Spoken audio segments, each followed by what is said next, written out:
on camera. Let's do this. Oh, God. It's Around the Horn, delivered by Pizza Hut. Here's Tony Reale. That's right. Welcome back to the show that scores the argument. Here they are, the national panel in Los Angeles. Bill Plaschke. And you know what happened last night? I walked up my front door, candles everywhere. Woody Page in Denver. My new product, Shake Woody. Get one now. I throw in an Shaw in extra Dallas. The Watson of Around the Horn is in the house. Jamel Hill in Orlando. You know, I tried the girl goatee overnight. It didn't quite work. Please, no, we don't need that. No. Let's go to work. It's the first word. We start with Miguel Cabrera, arrested this morning for DUI in Port St. Lucie. Reports are there was an open bottle of scotch in his car. He was drinking in front of police, and he was resisting arrest. Cabrera has a history with alcohol. A previous incident came during the last week of the 2009 season. After that, the Tigers lost the division, and Cabrera spent 3 months in treatment.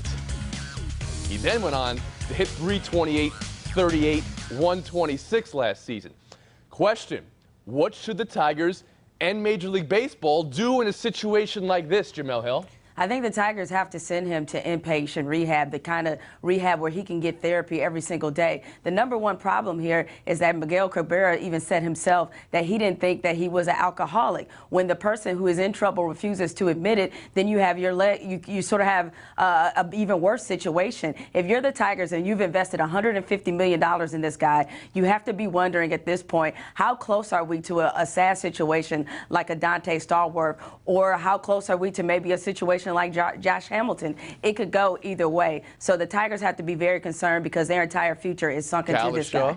You know, since this is the second offense of this type with him, I think Major League Baseball needs to start by suspending him indefinitely, wanting to see real evidence that he has fixed his problems. Now, it could be rehab, as Jamel suggested, but that doesn't work for everybody. Some people, AA is better. Some people, there's different things. Josh Hamilton has talked about, I talked to him last spring. He went to AA meetings. They just made him want to drink. Rehab wasn't the best thing for everybody, but they have to do something. Clearly, you know, his actions, when you read the police report and the things that are in it, show that he has a serious problem. Woody Page.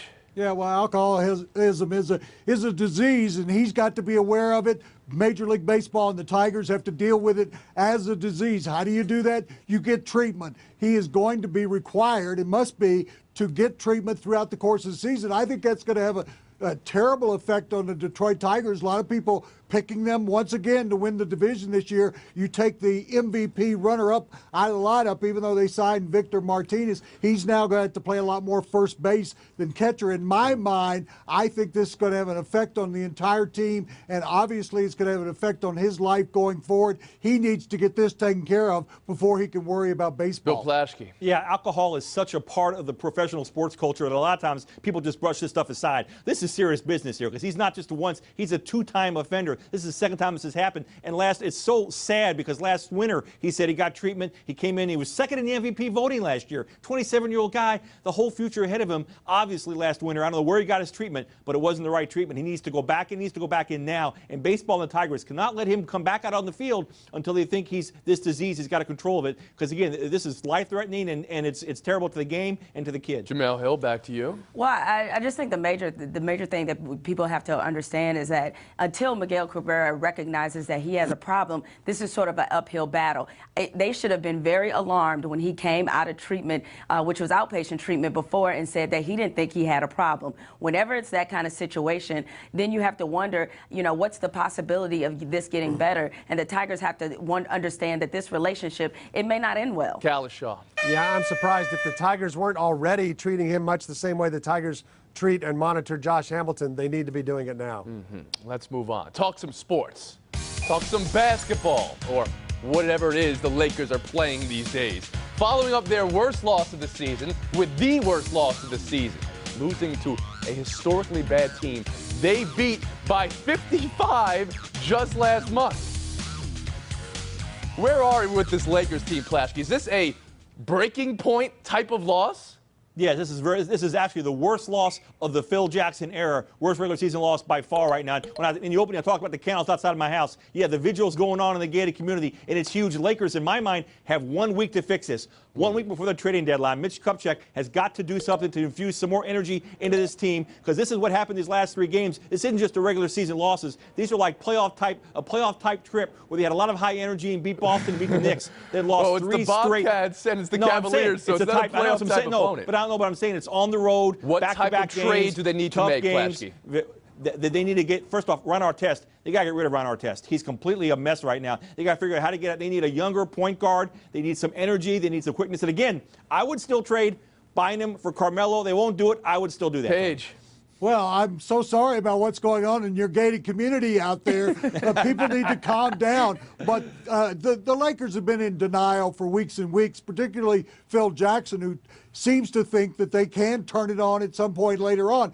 And addition by subtraction, you've already mentioned it. You've got to get rid of Ron Artest if that means just releasing him, outright releasing him. But they've got to get a point guard in there. They need some direction from the backcourt, a younger point guard. I think they've tried and shown interest in Kirk Heinrich in the past. I think you go out and get him. If you could include Artest in a deal for that, or you can take a Shannon Brown and a couple other of their players and get a Kirk Heinrich in there to give them some direction, I think that will make a difference. But you've got to infuse some energy, some excitement. Infuse that some team's energy going in this nowhere. discussion. I totally disagree with my esteemed colleagues on this one. I wonder what the Celtics think about last Thursday night. This team went in to Boston and beat them on their home floor, and now we need to tear them up, and they need a new point guard, and they got to get rid of Artest, and they need to trade Andrew Bynum. I don't believe any of that. I really think they're only going to hit their spots here and there. When you're a 2-time defending champion, you're not going to gear up for all these games. They're still going to finish second or third in the West.